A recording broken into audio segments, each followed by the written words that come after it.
అవిశ్వాసం, అపనమ్మకం జరుగుతుందో అవుతుందో అవుతుందో. నేను నమ్మేస్తే అయిపోతా, నేను ప్రార్థిస్తే అయిపోతా, నేను ప్రభుని అడిగితే జరుగుతుందా అనే ఆ అపనమ్మకమే నీ జీవితంలో ఇప్పటి వరకు ఏ అద్భుతం చూడకుండా, దేవుని ద్వారా ఏ మేలు పొందకుండా అలా ఉండిపోయింది. అందుకే బైబిల్లో ఏం చెప్పబడిందంటే, విశ్వాసము లేకుండా దేవునికి ఇష్టమై ఉండుట అసాధ్యం.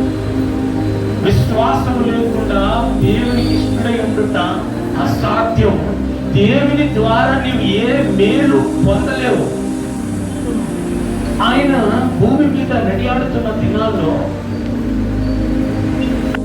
గుడ్డివాడు గుడ్డితనంగానే ఉండిపోయాడు, మూగవాడు మూగతనంలోనే ఉండిపోయాడు, పార్శ్వవాయు రోగి కూడా ఆ చచ్చిన కాడు చీకులతోనే అలానే ఉండిపోయాడు. ఎందుకు అద్భుతం జరగలేదంటే నమ్మలేదు.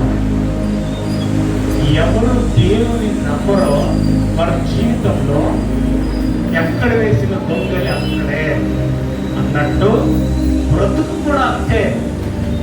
ముందుకు వెళ్తో, ముందుకు నీ గాడి నడవదో. నీవు ఎప్పుడైతే దేవుని నమ్మడానికి ప్రారంభిస్తావో, నీవు దేవుని విశ్వసిస్తావో, నీవు అధికముగా నా దేవుడు నా చెయ్యి విడువడు, నాకు అద్భుతము చేయటం ఆయన మాత్రమే సమర్థుడు, నేను ఖచ్చితంగా ఆయన మీద ఆధారపడతాను, ఈ రోజు కాకపోతే రేపైనా నా జీవితంలో మేలు జరుగుతుంది అని నిరీక్షణ కలిగి ఉంటావో, నీ నిరీక్షణ నిన్ను